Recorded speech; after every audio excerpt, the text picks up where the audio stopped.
Bom, vamos então começar a conversar um pouco sobre o que a igreja ensina sobre a Virgem Maria, né? E depois eu quero fazer uma parte do programa sobre Guadalupe. Então, os dogmas marianos e Nossa Senhora de Guadalupe. Pode passar. Bom, a igreja ensina oficialmente 4 dogmas sobre Nossa Senhora. Quais são? Mãe de Deus, maternidade divina, Imaculada Conceição, Virgem Perpétua e Assunta ao Céu. Mas tem outras coisas que a igreja ensina, né? Medianeira de todas as graças, Mãe da Igreja, Nossa Mãe. Então, dogmas proclamados oficialmente são 4, mas tem muitas verdades mais. Então, o primeiro dogma, maternidade divina, né? A gente vê lá, denominada nos evangelhos, a Mãe de Jesus. João 2:1, 19 e 25, a mãe de... Olha, se ela é mãe de Jesus, diz o evangelho, ela é mãe de Deus. Porque Jesus é Deus, não tem saída. Só se você não acredita que Jesus é Deus. Não é? Houve uma dúvida na história da igreja, lá por volta do ano 430, onde um patriarca de Constantinopla, né, Nestório, começou a dizer que Nossa Senhora não era mãe de Deus. Era só mãe de Jesus, homem, mas não era mãe de Jesus, Deus. Então a igreja disse, então tem 2 Jesus? E a igreja precisou convocar um concílio, o concílio de Éfeso, onde Nossa Senhora morou com São João. Tem lá até hoje essa basílica. É verdade que ela já está bem destruída, onde tem um túmulo, inclusive, de São João. Eu já estive lá 3 vezes. Éfeso hoje é na Turquia, né? Há uma peregrinação da Canção Nova, os caminhos de São Paulo, que passa lá por Éfeso. E ali, né, o concílio de Éfeso, no ano 431, proclamou solenemente: a Virgem Maria é Santa Mãe de Deus. A expressão foi essa, Agios Theotokos, porque o concílio foi feito em grego. Theotokos quer dizer Mãe de Deus. Theos, Deus, Tokos, Mãe. Mãe de Deus. Né? Então, essa é a primeira grande verdade. Tá? Pode passar. Maria é aclamada sob o impulso do Espírito Santo, desde antes do nascimento do seu filho, como a mãe do meu Senhor. Lucas 1,43. A primeira pessoa que proclamou Nossa Senhora, a mãe de Deus, mãe do meu Senhor, foi Santa Isabel.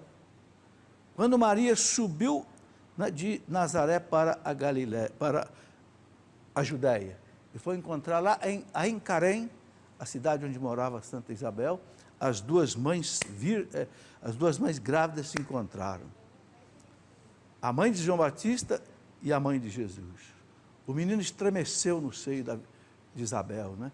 Isabel, cheia do Espírito Santo, diz a Bíblia, disse, a que devo a honra, o privilégio de receber a visita da mãe do meu Senhor. Ó, todo mundo sabe que os judeus só usavam a expressão meu Senhor para Deus. Eles não usavam a palavra Yahvé, eles usavam Adonai, meu Senhor, por respeito. Isabel deixa claro, a mãe do meu Senhor. Né? Vamos lá.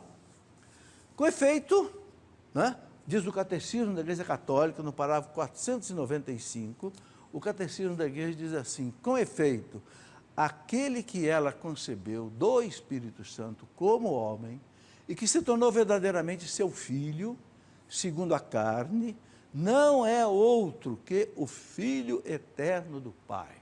Ora, se é o Filho eterno do Pai, ela é mãe de Deus. A segunda pessoa da Santíssima Trindade. A igreja confessa que Maria é verdadeiramente mãe de Deus, Theotokos. Infelizmente, a gente sabe que tem muitos cristãos que não chamam Maria de mãe de Deus. Não chamam de mãe de Jesus, mas pensando só num Jesus humano. Quer dizer, ainda estão na heresia de Nestório.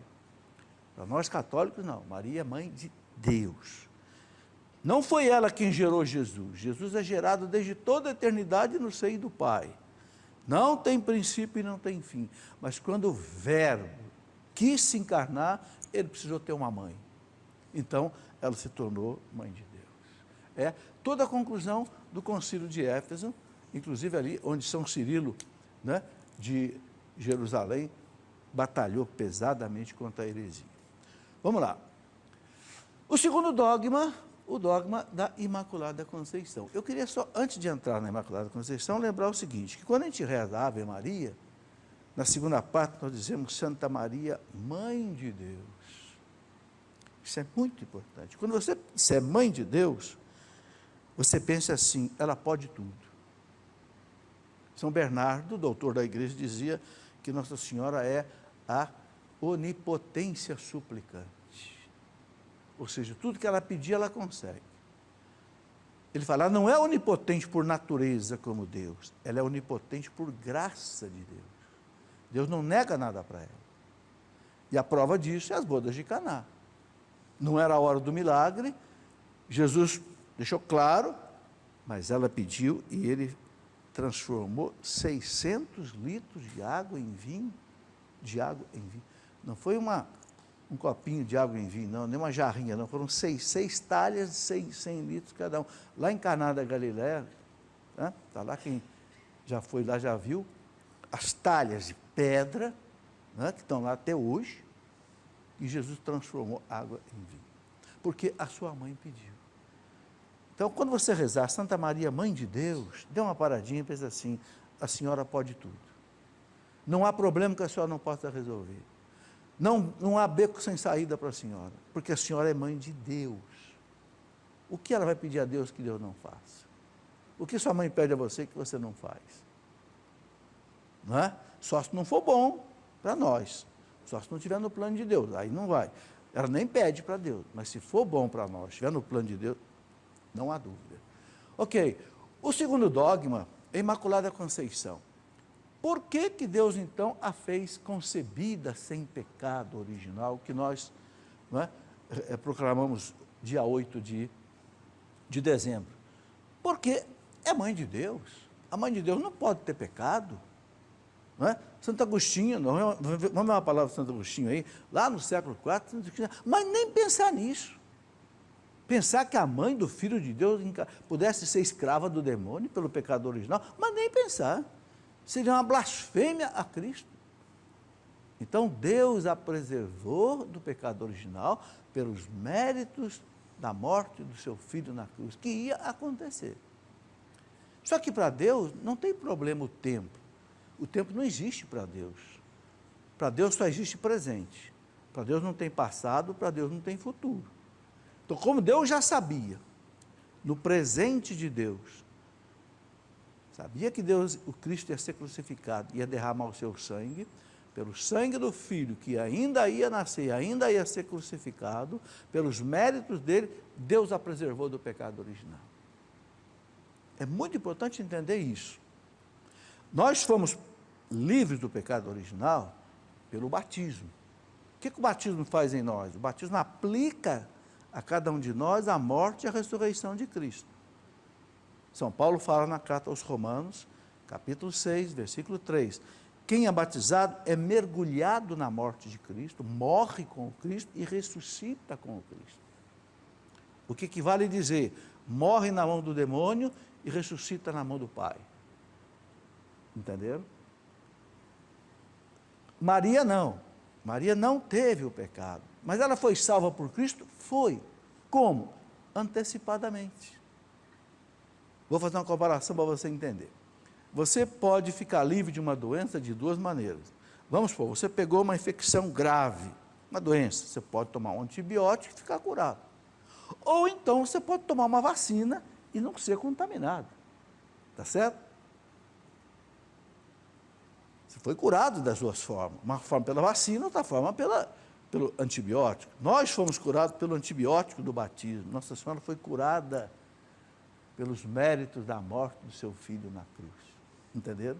Então, por ela ser escolhida por Deus, desde toda a eternidade, para ser a mãe do seu Filho, então Deus a preservou do pecado original.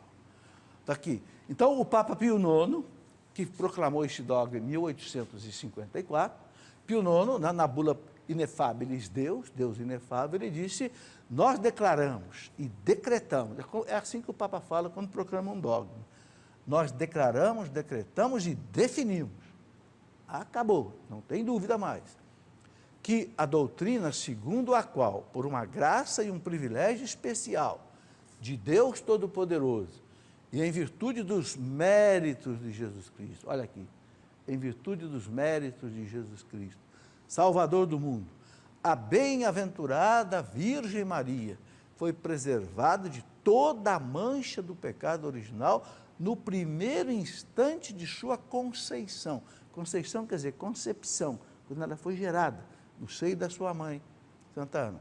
Foi revelada por Deus. Então o Papa está dizendo, esta verdade foi revelada por Deus. Ué, mas não está na Bíblia. Ué, mas para nós católicos não está tudo na Bíblia. Para nós católicos, muitas verdades vêm da tradição. Então o Papa diz, foi revelada por Deus.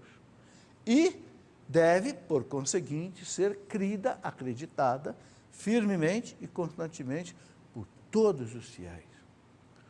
O Papa, né, quando proclamou este dogma, havia mais de 1 milhão de pessoas na Praça de São Pedro.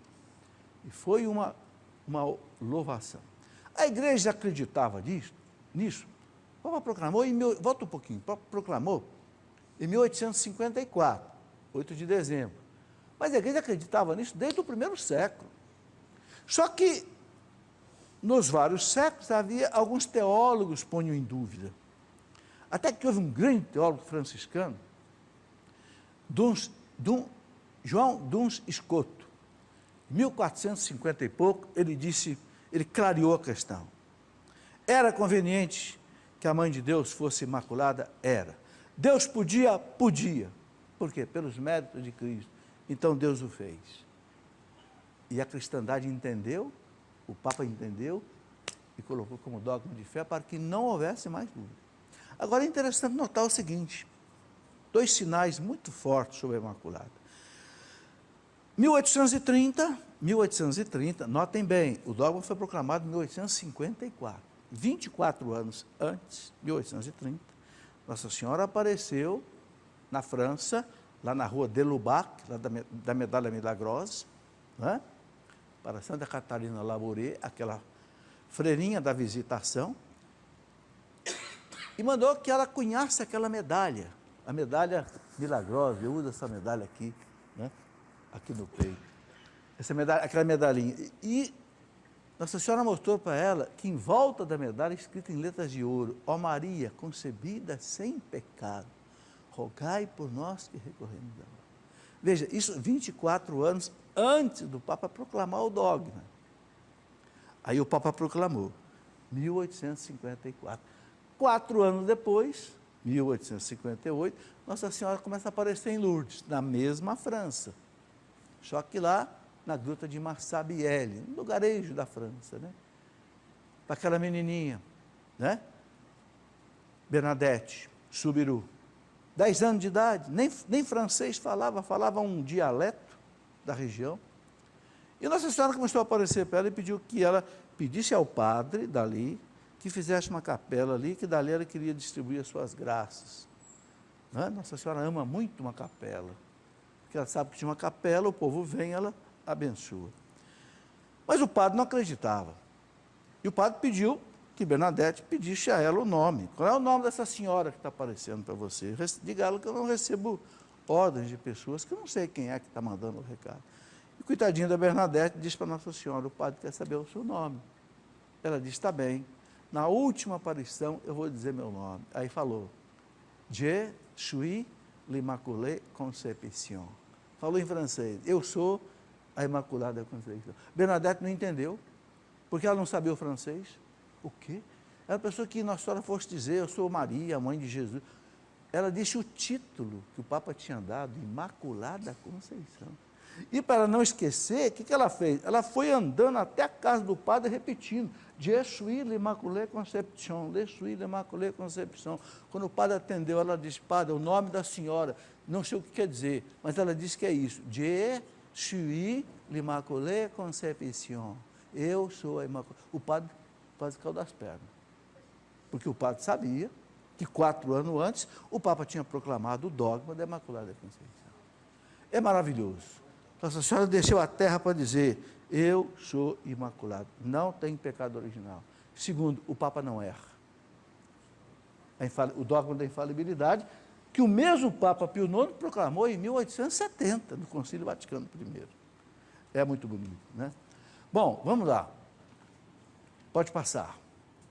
Santo Agostinho, que eu disse a vocês, né, tem um livro muito interessante de Santo Agostinho sobre Nossa Senhora, que é da editora Paulo, de 1996. Lá Santo Agostinho diz assim, nem se deve tocar na palavra pecado, em se tratando de Maria, e isto em respeito àquele de quem mereceu ser a mãe, que a preservou de todo o pecado por sua graça. Gente, isso aqui é do ano 370, 380, há 1.600 anos atrás. Santo Agostinho já acreditava no dogma da Imaculada Conceição. Nem pensar na Mãe de Deus, né, ter pecado. É interessante que até o Alcorão de Maomé, quando fala de Nossa Senhora, diz assim, é a única mulher que não foi tocada pelo demônio. Até o islamismo. É impressionante. Por quê? O que o Maomé fez? O Maomé juntou uma porção de várias religiões. Ele juntou coisa do cristianismo, juntou coisa do islamismo, juntou coisa do budismo, juntou coisa e fez o Alcorão. No que ele pensou da igreja, ele pensou a virgindade de Nossa Senhora e a Imaculada Conceição de Nossa Senhora, até o islamismo. Bom, Papa Pio XII proclamou a Assunção de Nossa Senhora ao céu em 1950, no dia 1º de novembro, dia de Todos os Santos. O Papa escolheu de propósito de Todos os Santos. Nossa Senhora foi elevada ao céu de corpo e alma. Então, o Papa Pio XII, na Constituição Apostólica Munificientíssimos Deus, né?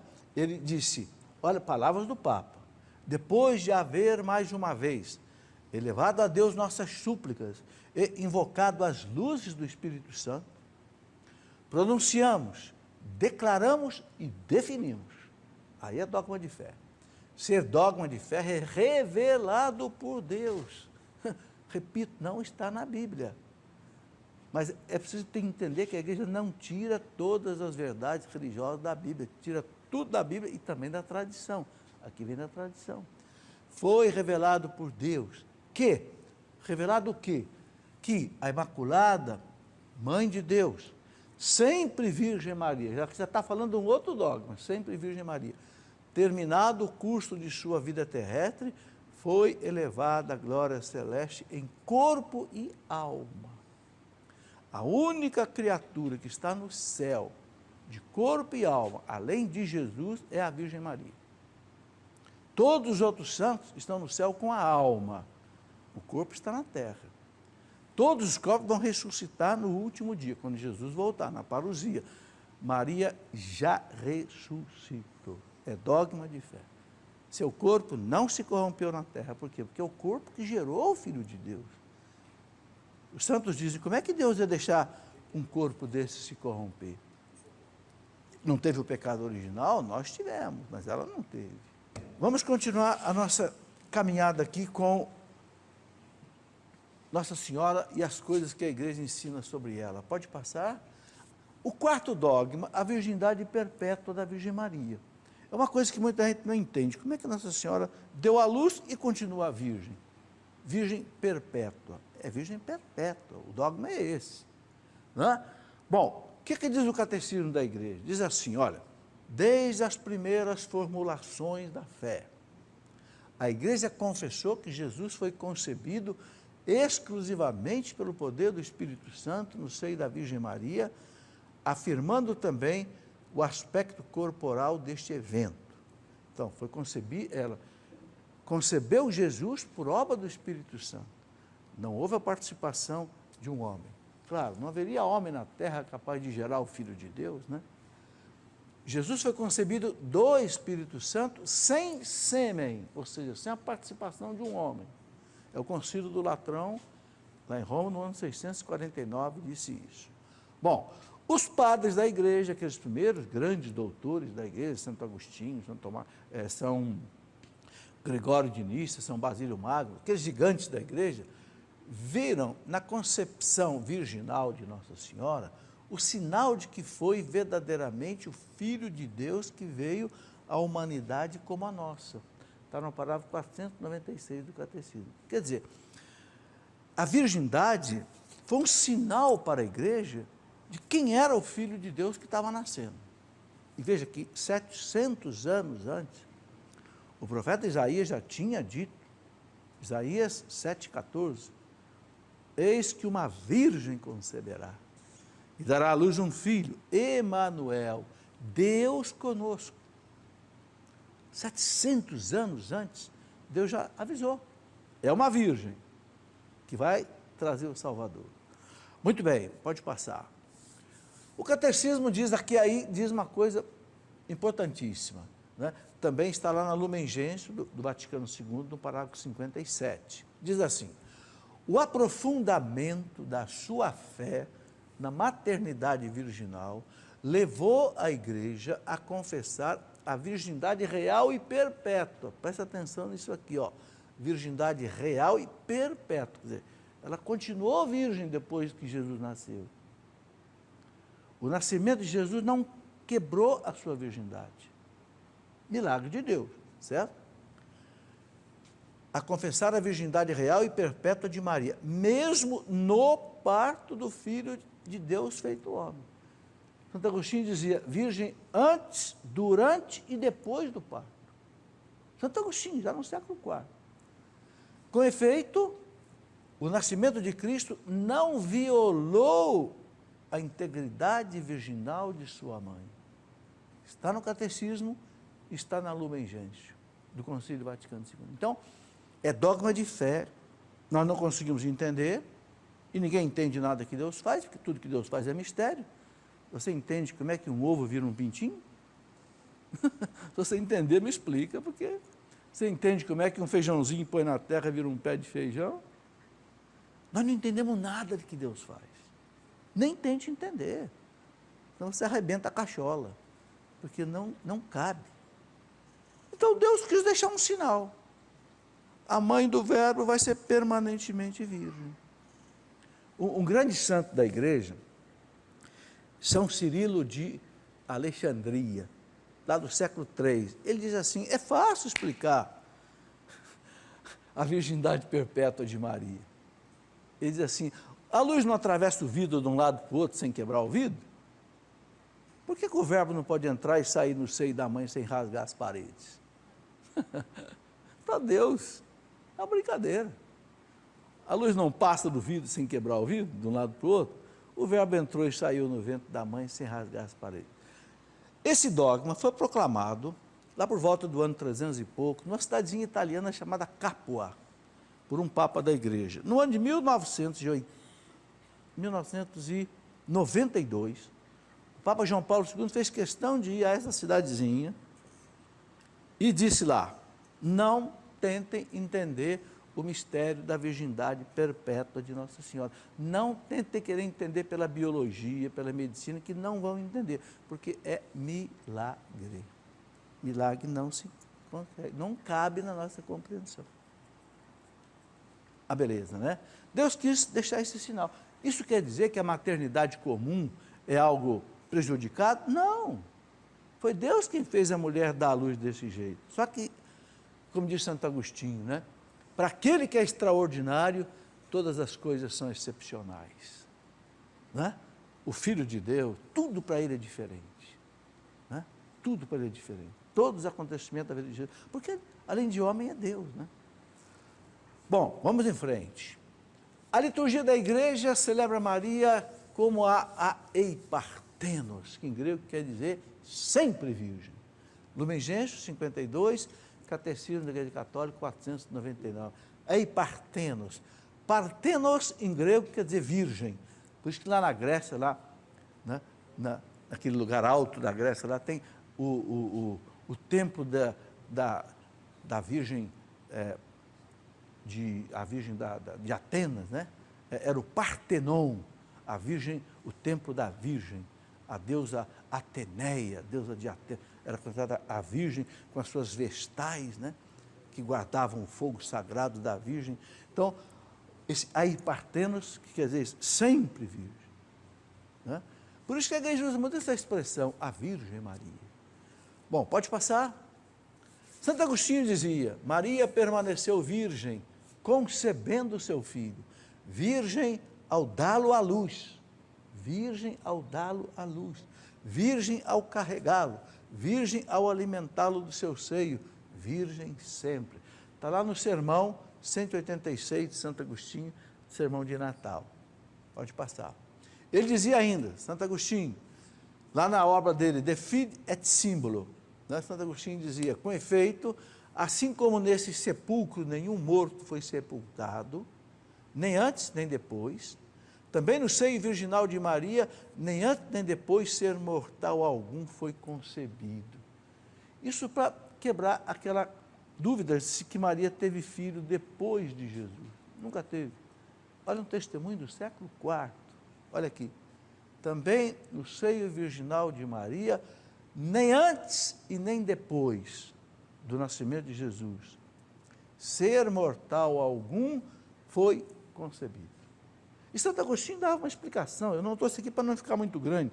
Nesse livro que eu falei, da editora Paulo, sobre Santo Agostinho, ele fala, Maria não teve filho nenhum, a não ser Jesus.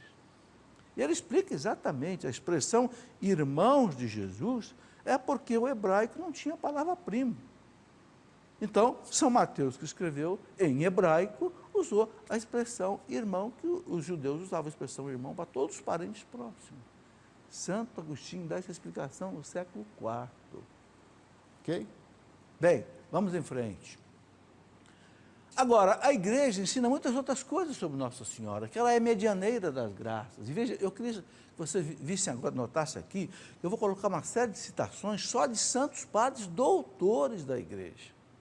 Quem são os papas, os padres doutores? São aqueles 36 santos, em mais de 20 mil santos canonizados, 36 apenas receberam de algum papa um título de doutor. Ou seja, doutor, você sabe o que significa a palavra doutor, né? O cara que sabe. Eu só peguei citação de santos doutores, presta atenção. Olha, São Bernardo, doutor da igreja, lá do século XI. Deus quis que recebêssemos tudo por Maria. Todas as graças vêm por Maria. Vai. São Luís de Montfort, ele não é doutor, é o único aqui que não é doutor. Deus Pai reuniu todas as águas e deu o nome de mar. Reuniu todas as graças e deu o nome de Maria. Que beleza, né? Assim como todos os rios correm para o mar, né? E o mar recebe tudo, Maria é o depósito de todas as graças. Pode passar. Santo Afonso de Ligório, doutor da igreja, que fundou a congregação dos padres redentoristas. Deus quer que pelas mãos de Maria nos cheguem todas as graças. Por isso ele chama Maria de a medianeira de todas as graças. Pode passar.